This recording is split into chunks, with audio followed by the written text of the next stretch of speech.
Muchas gracias. Le presentar al doctor Carlos Arosquipa.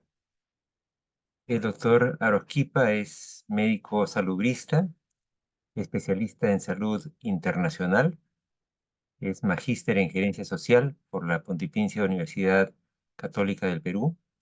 Él hace docencia de pre y posgrado en salud pública, salud internacional y salud global, y trabaja como asesor internacional en la OPS-OMS. El doctor Arquipa nos va a presentar el marco regional docente en salud pública. Doctor Arquipa, lo escuchamos. Muchísimas gracias, doctor Pedro. Pedro Mendoza, estimados colegas, quisiera saber si me escuchan bien. Sí, Sí, muy bien. Perfecto. Bien, muchísimas gracias primero por invitarnos en este tan importante programa de alta gerencia y liderazgo de educación médica. He seguido con mucha atención las interesantes presentaciones, así como la discusión de esta mañana. Y quisiera retomar uno de los comentarios últimos que se dieron hace unos minutos en la importancia, en la necesidad de haber no solamente una articulación horizontal y vertical en la currícula médica, sino además mirar a lo que es sumamente importante, el contexto en el cual nosotros estamos formando a los futuros profesionales médicos, el contexto actual, el contexto de su comunidad, el contexto de nuestros países, el contexto de nuestra región, el contexto del mundo, ¿no? Algo que sin duda va a marcar y marca de manera significativa el proceso de formación. Bien, voy a empezar, perdonen, por alguna razón está ya. Entonces, ¿por qué es importante fortalecer la formación en salud pública?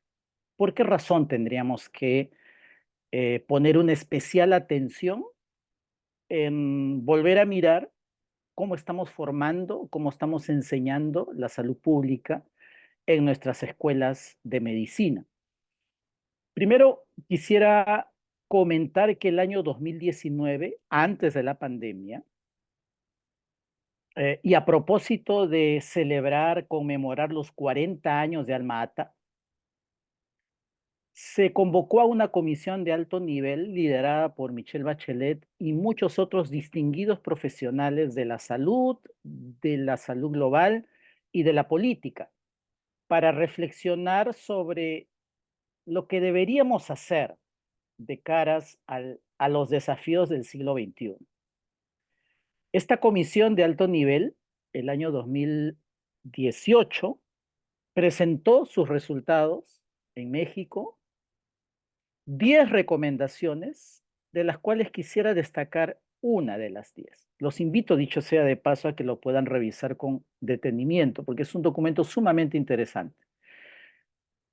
Una de sus recomendaciones fue reposicionar la salud pública como eje orientador de las respuestas del Estado para la transformación de los sistemas de salud.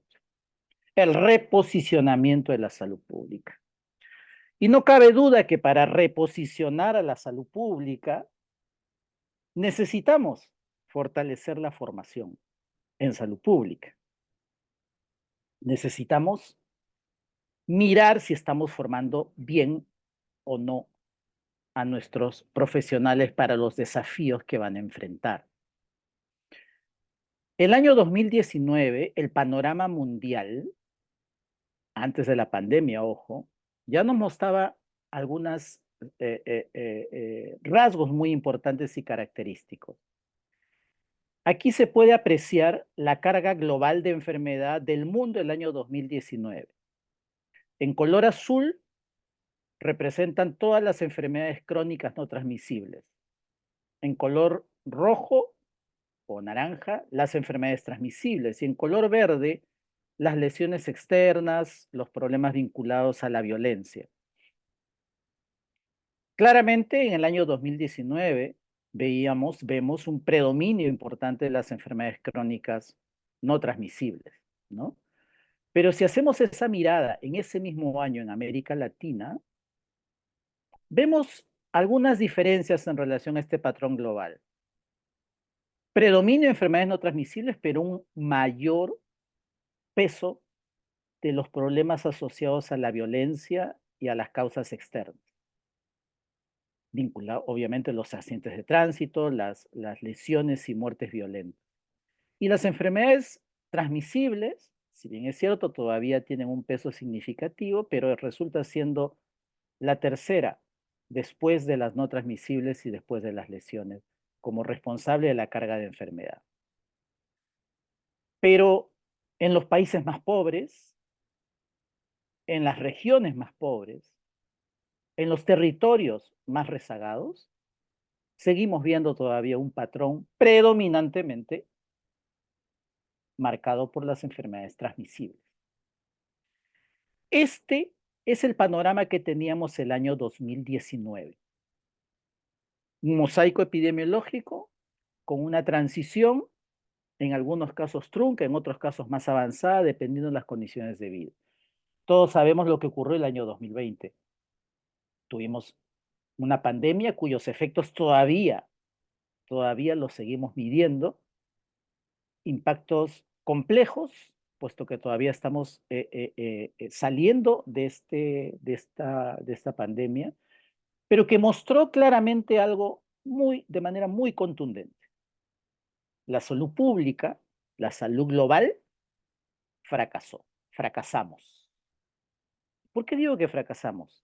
Bueno, por la cantidad de muertes, por la cantidad de enfermos que tuvimos, el colapso de los servicios de salud. Es evidente, es evidente que necesitamos reflexionar sobre la forma como estamos abordando la salud pública en nuestras escuelas de formación, en pregrado y en posgrado. La pandemia nos ha mostrado que hay algo más que está faltando en este proceso. Algo no hemos hecho bien y tenemos que repensar cómo estamos desarrollando, cómo estamos entrenando, cómo estamos enseñando la salud pública para que no vuelva a ocurrir lo que nos está pasando con el COVID-19. Ahora bien, desde la Organización Mundial de la Salud y la Organización Panamericana de la Salud, tenemos un marco, primero, marcado por los Objetivos de Desarrollo Sostenible que nos plantean a todo el mundo hasta el año 2030 una serie de objetivos dentro de los cuales uno de ellos es la salud universal. Estábamos avanzando hacia este objetivo hasta que nos llegó la pandemia. Nos hizo retroceder y ahora tenemos que recuperar el tiempo perdido y seguir reforzando nuestras acciones y esfuerzos para lograr al año 2030 salud universal.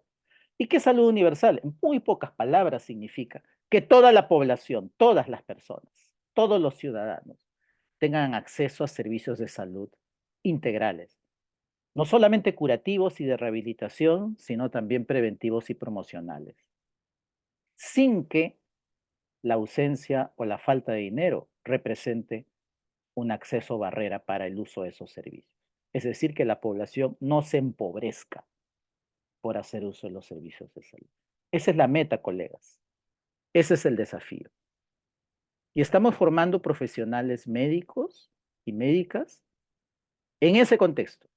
Ellos cuando salgan y se vayan a trabajar a cualquier lugar de cualquier establecimiento de salud, público y o privado, se van a encontrar con este desafío, que es un desafío de toda la sociedad en su conjunto. Lograr que todos tengan acceso a servicios de salud. Ahí tenemos un primer marco clave y fundamental que es necesario tener en cuenta. Debemos formar profesionales de la salud que contribuyan a este objetivo al 2030.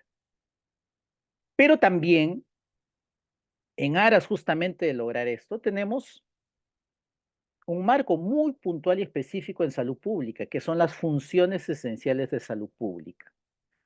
Un concepto que no es nuevo, pero que ha sido relanzado a propósito de los desafíos en los cuales nos enfrentamos, incluyendo la pandemia.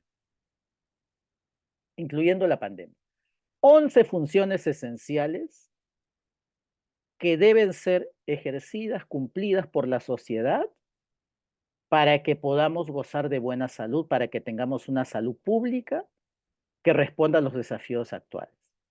Si bien es cierto, cada una de estas funciones tienen múltiples responsabilidades, es decir, hay funciones que son de exclusiva responsabilidad del órgano rector, del gobierno, del Estado, hay otras funciones que son responsabilidades compartidas, que son responsabilidades que las debemos asumir como sociedad, incluyendo las escuelas de formación médica, que implican, sobre todo, esta función, el desarrollo de recursos humanos en salud que respondan a estos desafíos.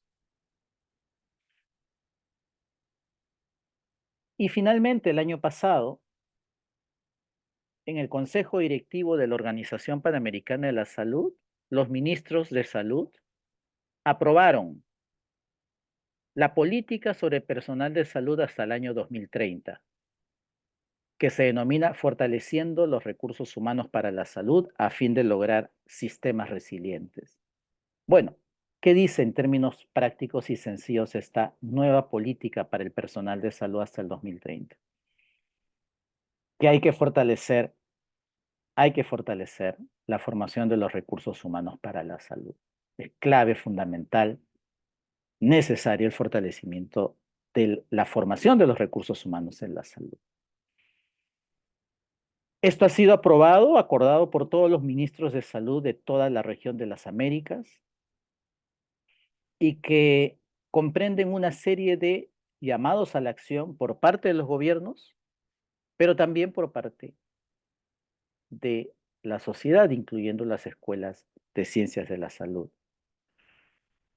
Ahora, lo que dice este documento es algo muy sencillo y aparentemente, eh, eh, eh, digamos, elemental.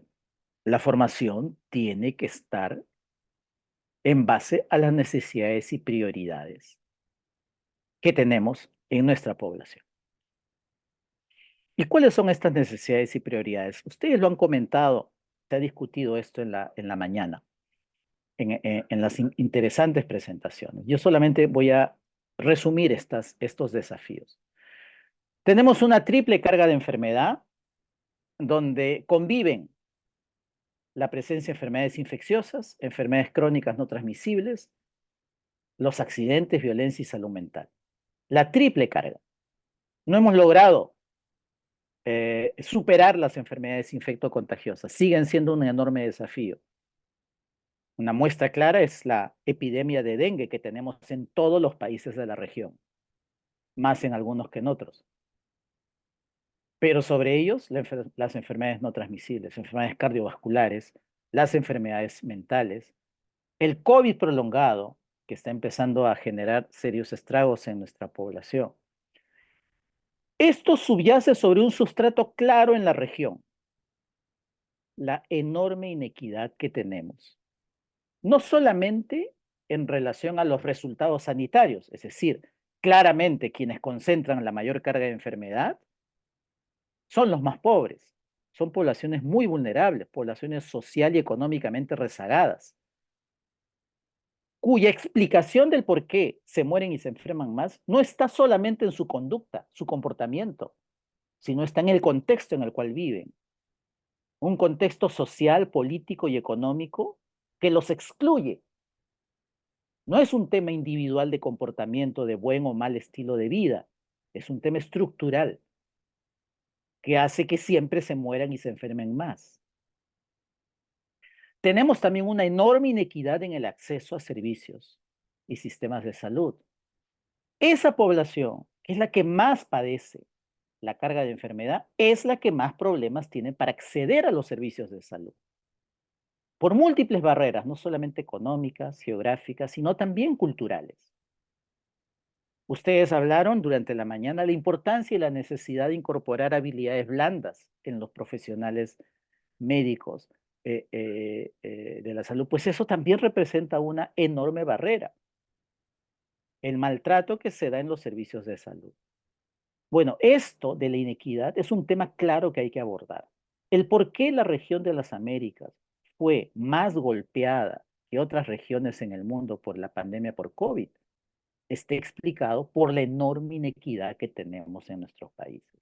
Los países más inequitativos fueron los países que más se vieron afectados por la pandemia. La inequidad, colegas, mata.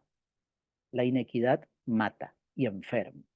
Eso es el contexto en el cual estamos nosotros formando profesionales de la salud. Pero también vivimos un entorno en la región de complejidad política. No tengo que dar mucha explicación al respecto.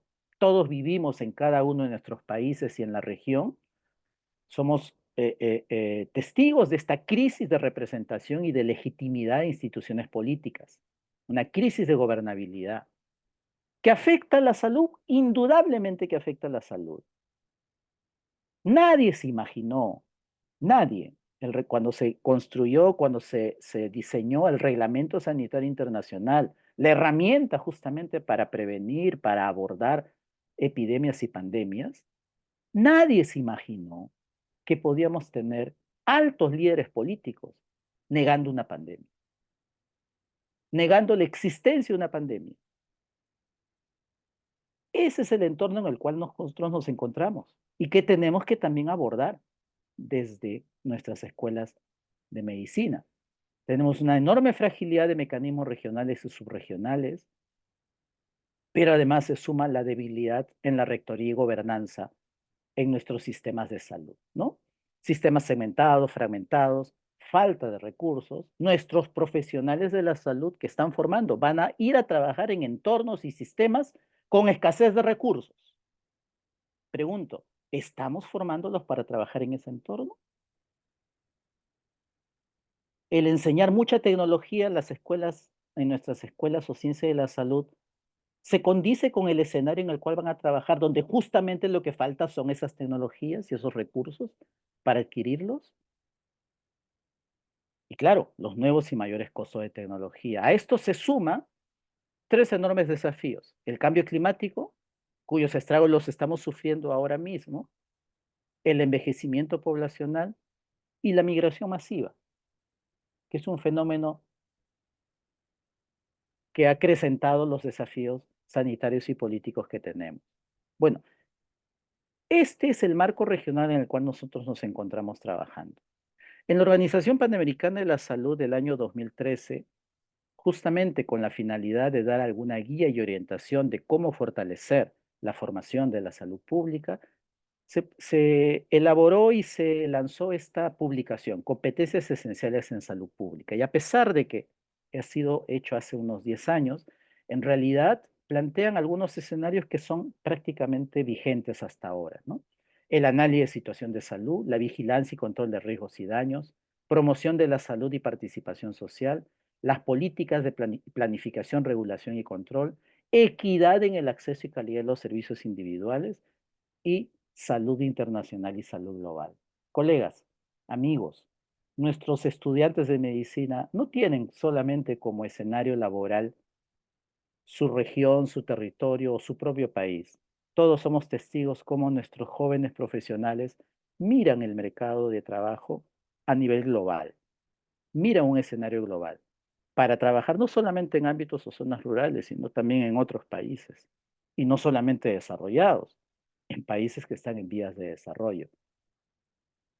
Necesitamos tomar este contexto y acá hay una guía que puede ser de gran utilidad para justamente fortalecer la formación en los recursos humanos. ¿Qué cosa más, qué cosa adicional se plantea y se recomienda en la formación en salud pública? El enfoque interdisciplinario.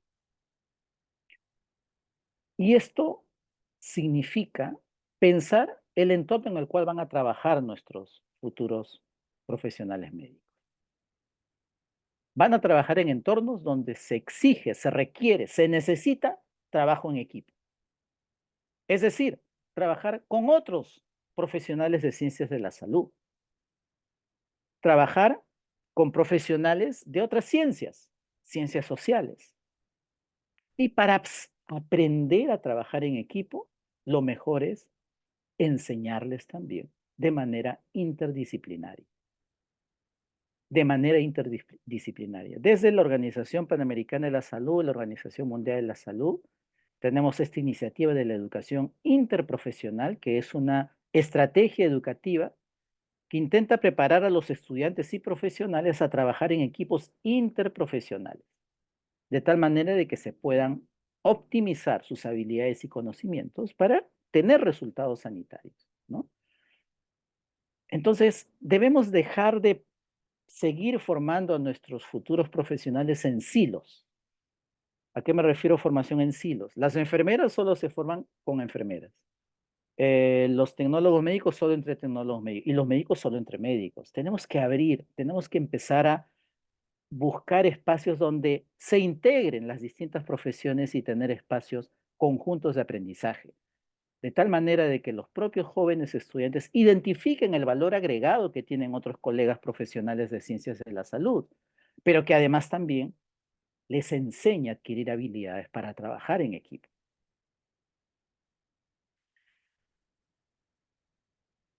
Esto es particularmente importante, pero no es lo único. Ya lo han comentado, ya lo han dicho, es necesario promover la innovación y el uso de las tecnologías en la educación. Bueno, la pandemia nos ha cambiado la vida a todos y no cabe duda que en las escuelas de ciencia de la salud también. Este evento, este importante evento de formación, de capacitación, de actualización en términos habituales hubiera sido un evento presencial, ¿cierto? Pero lo estamos haciendo virtual. La virtualidad ha venido para quedarse y tenemos que adaptarnos a ello.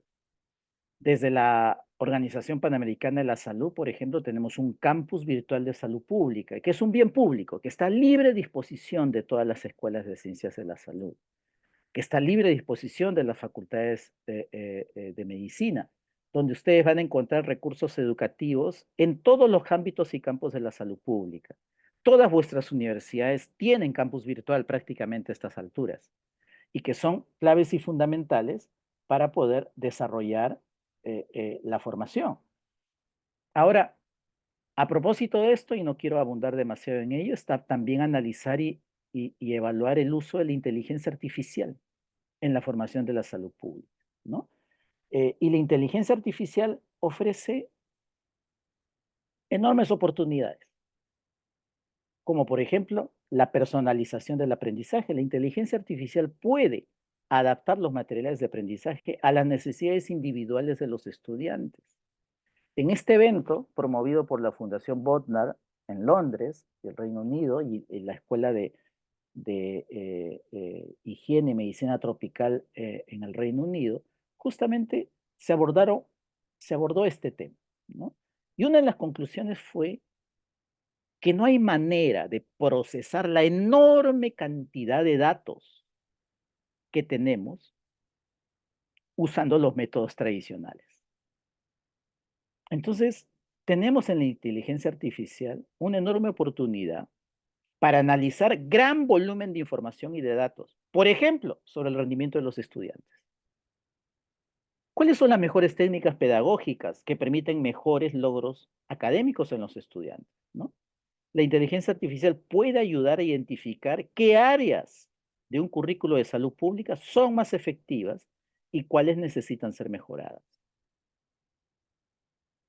Debemos aprovechar esas oportunidades. Hoy en día, en la educación médica, es evidentemente importante el uso de la simulación y el entrenamiento virtual. Ya estoy acabando. Es mi alarma. Pues bien, también la inteligencia artificial nos permite crear simulaciones realistas y entornos de entrenamiento virtual para estudiantes de salud pública y profesionales médicos.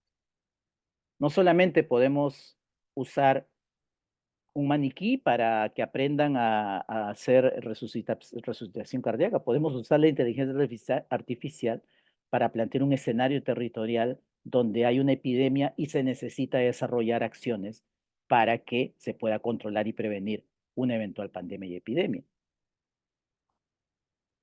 Y hay ahora hoy en día los millennials son expertos en esto, asistentes virtuales para la educación y el soporte, ¿no? Los chatbots y asistentes virtuales impulsados por la inteligencia artificial pueden proporcionar soporte educativo continuo.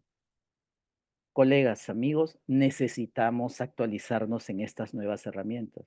Los alumnos ya las usan en otros entornos y a pesar de los riesgos que implica, debemos aprender también a utilizarlas de manera que resulten positivas para los objetivos que tenemos. Y finalmente, para acabar, yo creo que es fundamental y necesario promover este tipo de encuentros, que básicamente es el aprendizaje en redes.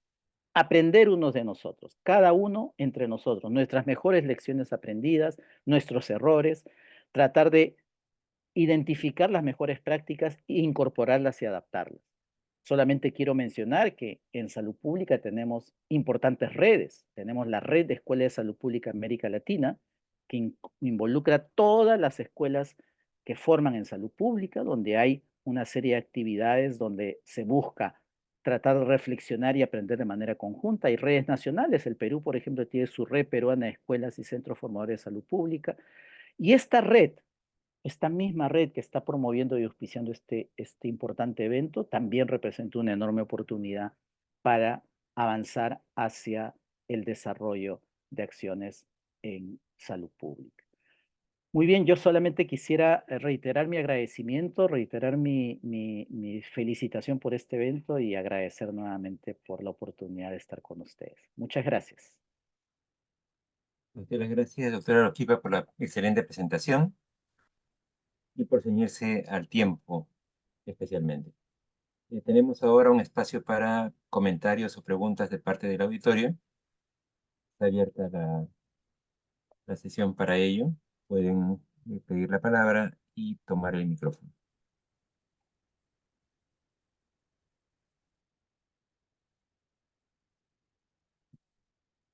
Mientras van anotando sus preguntas, realmente quería no dejar pasar la oportunidad para hacer una reflexión sobre ese tema de la inteligencia artificial. Como fiel representante de mi generación y las anteriores, yo tiendo a verla como una amenaza. No puedo evitarlo. Pero creo que tienes razón, Carlos, en la reflexión. Finalmente es parte de la realidad.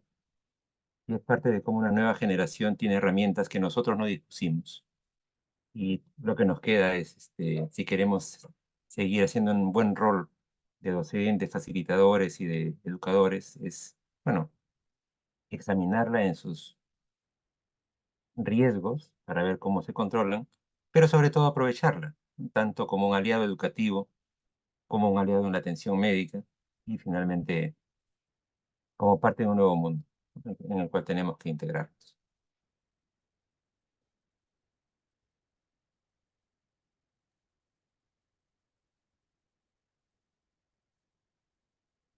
Sí, doctor García, lo escuchamos. Bueno, una disculpa que ahora ha sido como que el metiche en todas las sesiones, ¿eh? El que arranca. Pero bueno, la verdad, doctor, muchas gracias por la presentación, muy, muy interesante. Creo que estas conversaciones sobre la salud global como determinante para influir en los currículums del nuevo siglo va a ser clave, ¿no? Yo creo que es importante dejar de pensar solamente en nuestro entorno local, incluso nacional, para entender los determinantes sociales que afectan la salud en un entorno global. Incluso en México, una de los documentos oficiales que nos piden para la apertura de un programa de medicina, que es la opinión técnico-académica de Secretaría de Salud, incluye en su contenido una perspectiva, pero una perspectiva local, básicamente, de las necesidades de salud, de los determinantes de salud que se consideran para la apertura de un programa de medicina. Definitivamente esto tiene que transformarse e innovar a perspectivas globales y cómo un programa de medicina va a dar respuesta a estas necesidades globales, no solamente para generar egresados que se queden en el Estado a participar, sino que puedan brindar soluciones en un entorno, pues ahora sí que global, valga la redundancia de la palabra. Entonces, muchas gracias, doctor, por esa perspectiva. Creo que refuerza este sentido de pertinencia en los currículums. Y por otro lado, con el comentario del doctor Pedro, la inteligencia artificial, yo creo que hay ahora sí como la palabra de moda, perspectivas, ¿no? Definitivamente la perspectiva de nuestros docentes de manera general, al conversar con ellos, es esta sensación, no negativa, quiero decir, es una sensación de lucha en esta incorporación de nuevas tecnologías, de esta inteligencia artificial, unas velocidades muy aceleradas de generación de conocimiento que van llevando a nuestros alumnos a esa velocidad acelerada de necesidad de conocimiento, ¿no?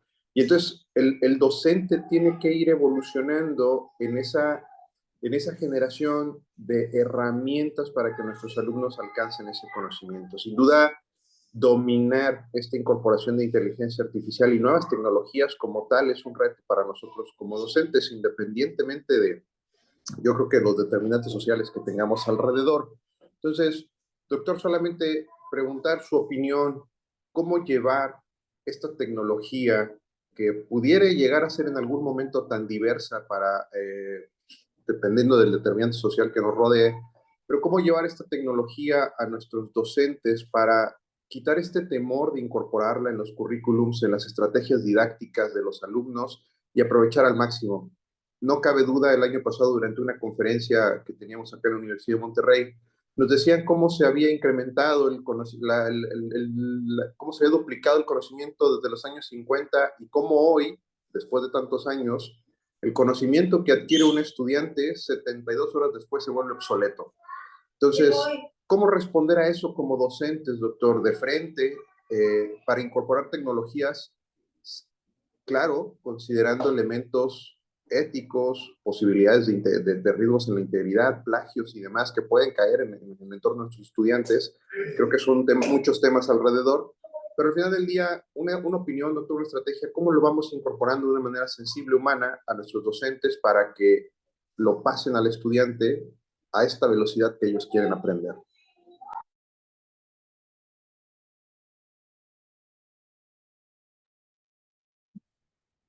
Gracias, doctor García. Carlos, tu micrófono está silenciado. Sí, sí, sí, muchas gracias por su comentario, doctor. Coincido plenamente con usted, sin duda hay muchos riesgos, pero precisamente, incluso para detectar posibles casos de un uso poco ético de la inteligencia artificial, necesitamos saber cómo funciona, porque sí podemos detectarlo. Ahora, hay digamos, muchos supuestos que no son necesariamente ciertos.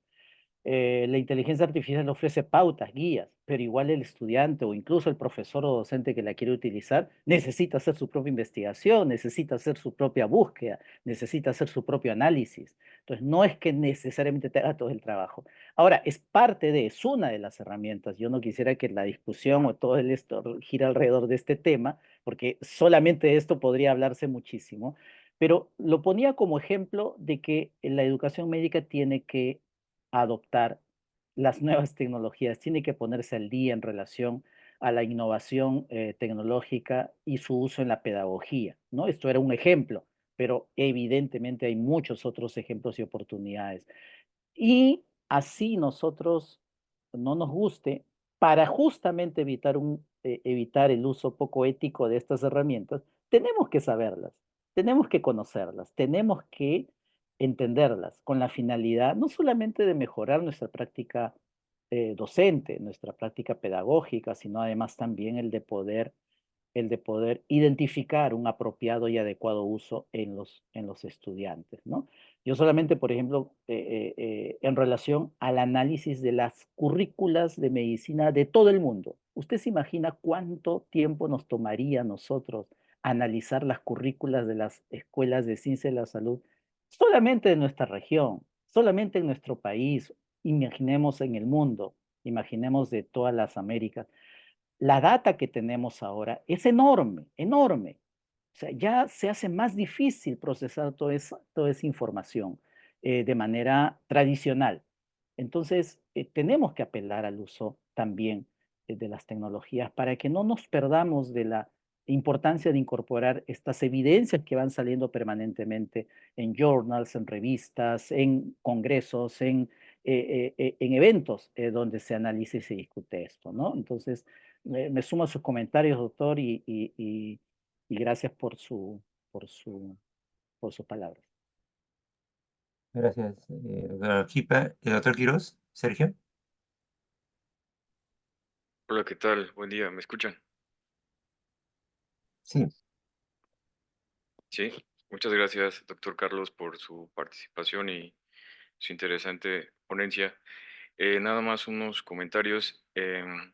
Mi experiencia pareciera ser que todavía persiste una separación entre lo que comentaban hace un momento, ¿no? No hay todavía una articulación efectiva entre la enseñanza clínica con la salud pública, ¿sí?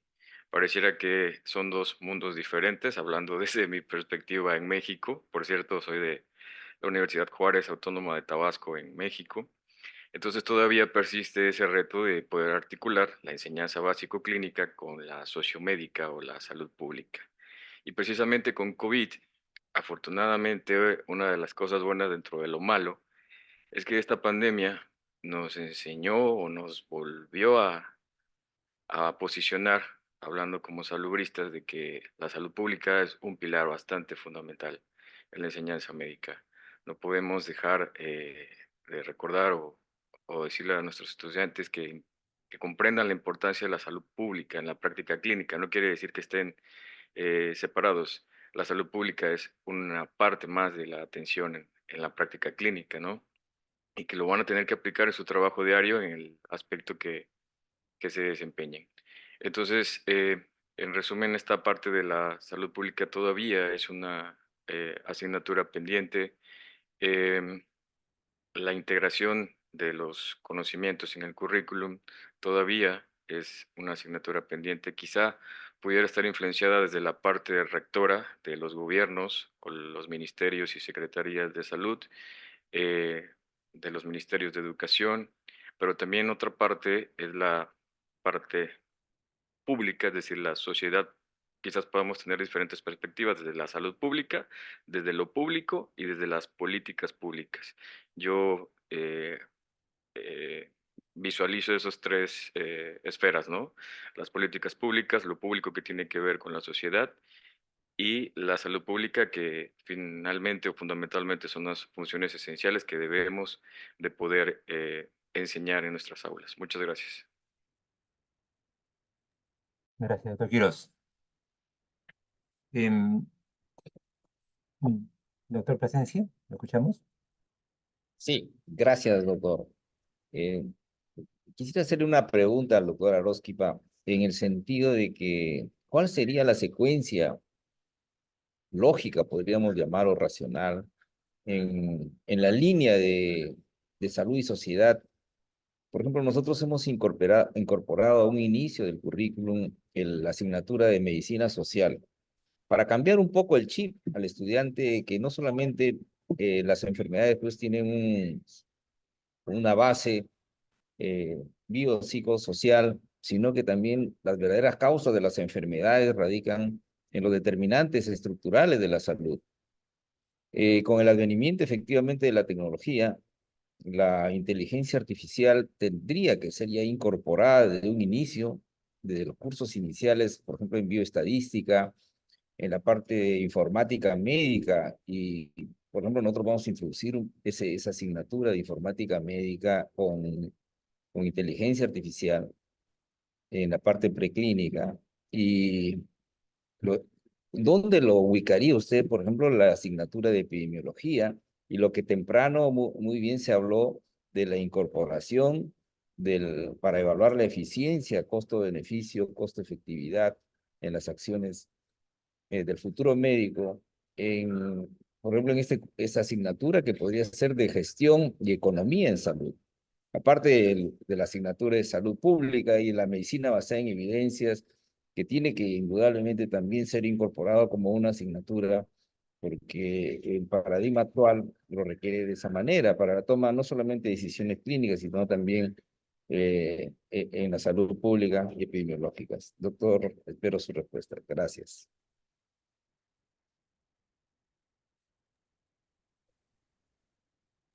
Perdón, muchísimas gracias, doctor Plasencia, por su pregunta y sus comentarios. Una de las recomendaciones que salen para mejorar la educación médica y contextualizarla es que la formación incluya más campos comunitarios, que se forme más al estudiante, al futuro médico en la comunidad, más cerca de la comunidad, ¿no? Esto significa no dejar los hospitales, pero sí evidentemente darle más espacio a los escenarios comunitarios. Y no me estoy solamente refiriendo a un centro puesto de salud. En la comunidad se puede aprender muy bien y mucho mejor salud pública que en un aula. Entonces, esto es un elemento central. Y el otro que es clave y fundamental, ¿no? Normalmente la secuencia lógica y clásica es primero ciencias básicas y una vez que hacen ciencias básicas, luego lo preparo para interactuar con el paciente, ¿no? Y esto a veces ocurre recién al segundo, tercer año, ¿no? Cuando ya teóricamente tienen las bases anatómicas, fisiológicas, semiología, algunas cosas, y ya lo pongo en contacto con el paciente. Bueno, ¿qué cosa es lo que se recomienda? Que el contacto con las personas, que el contacto con el ciudadano sea lo más pronto posible y que sea un proceso transversal en toda la carrera, ¿no? Hace poco revisaba justamente un taller curricular de la Escuela de Medicina de Harvard, donde estaban analizando y revisando las eventuales mejoras en la currícula. Y uno de los ponentes y responsables justamente de la elaboración de la currícula médica señalaba eso, ¿no? La importancia de que se tenga un contacto temprano y pronto con las personas. Entonces, quizás haya que reflexionar si esa secuencia que tenemos de manera habitual en nuestras currículas es la más apropiada para que nuestros estudiantes estén mejor contextualizados y puedan, por tanto, aprender también mejor las habilidades y competencias que se les intenta dar desde las escuelas de ciencias de la salud, ¿no? Entonces, creo que allí hay sin duda un enorme espacio para la reflexión, para el aprendizaje en red, para mirar las experiencias y ver cuáles son las que funcionan. Porque aquí, como bien lo ha señalado usted, doctor Plasencia, debemos hacer salud pública basada en evidencias, debemos hacer educación médica basada en evidencias. ¿Qué nos dicen las evidencias sobre las mejores estrategias pedagógicas que dan mejores resultados? Hay investigaciones, hay estudios, tenemos literatura. Empecemos a hacer eso. En salud pública hay toda una corriente que señala eso, la importancia de hacer salud pública basada en evidencias. Y eso significa enseñar a los estudiantes, a los futuros profesionales, identificar esas evidencias, recolectarlas, procesarlas, analizarlas y luego adaptarlas, incorporarlas en su práctica, no solamente clínica, sino también en su práctica en salud pública, porque muchos de nuestros profesionales desde muy temprano, empiezan a tener responsabilidades en salud pública. Muchos jóvenes médicos, médicas, empiezan siendo jefes de un territorio, responsables de la salud de una población, jefes de un puesto centro de salud. ¿Los hemos preparado para esa función? ¿Están listos para hacer ese trabajo? De asumir la responsabilidad de la salud de un territorio, de no solamente curar la enfermedad, sino mirar cómo hacemos para que no se enfermen. Entonces, ahí yo creo que ahí hay un enorme desafío que debemos abordar de manera conjunta. Gracias. Muchas gracias. Y la última pregunta o comentario de parte de la doctora Blanca Aurora. Muchas gracias, doctor. Muy buenos días a todos. Doctor Carlos, agradezco la información que nos comparte y yo lo que quería en este espacio breve era poner sobre la mesa la propuesta curricular que estamos trabajando en México. Yo represento a la Universidad del Valle de México. Tenemos a cargo cerca de 16 escuelas de medicina en el país. Y hace 2 años vivimos un proceso de rediseño curricular donde invitamos a expertos, tanto nacionales como internacionales, para que dieran su punto de vista, perspectivas, y nos enfrentamos a paradigmas interesantes, quienes pensaban que la línea tal vez tendría que ser prepararlos para un posgrado, otros muy encaminados a la atención primaria a la salud. El resultado final es una propuesta que busca generar liderazgos en ciencias de la salud desde la visión de atender a las necesidades sociales y también sanitarias. Pero esto es un reto muy grande porque implica romper paradigmas de la formación médica y también del docente médico. ¿Cómo va a integrar estas herramientas que ofrece la salud pública, además las herramientas tecnológicas en su quehacer diario. Nuestra propuesta en este momento está apostando hacia abrir los panoramas y acabamos de cerrar una propuesta de un doble título para la licenciatura en medicina para que ejerza esta profesión en México y un segundo título en salud pública con enfoque en salud global por la Universidad de Arizona. Fue un trabajo curricular de cerca de 2 años, donde hubo análisis de expertos que permitieran esta convalidación curricular, que complementara la formación del profesional de la salud.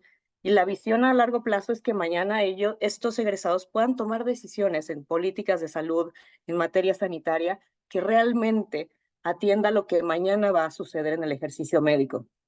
Un paradigma en México muy arraigado es que el profesional médico debe tener un posgrado clínico para tener éxito en su vida profesional. Que nos dicen los seguimientos de egresados que nada más el 30% del egresado médico ejerce en este rubro y el resto es responsable de una población en el espacio contextual donde vive. Entonces, aquí debemos preparar al líder para que realmente pueda tomar decisiones y todas estas herramientas tecnológicas las pueda integrar en su formación. A la par de este doble título, estamos apostando por un pequeño subsistema sanitario. Tenemos clínicas en por lo menos 8 estados del país y estas clínicas es un espacio donde se forman en atención primaria a la salud y ahí es donde estamos buscando integrar la inteligencia artificial. Algo que nos platicaba un experto en esta rama es cuestionarnos cómo la inteligencia artificial realmente va a ayudarnos a resolver preguntas inteligentes.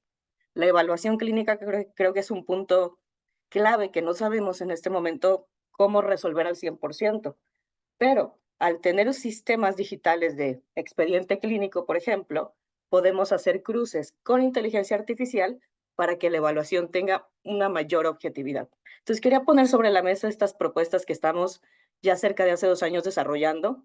¿Por qué?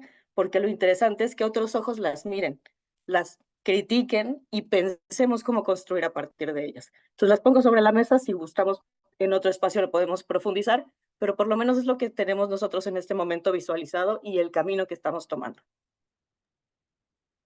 Muchas gracias. Vamos a dar la palabra al doctor Marcos Núñez.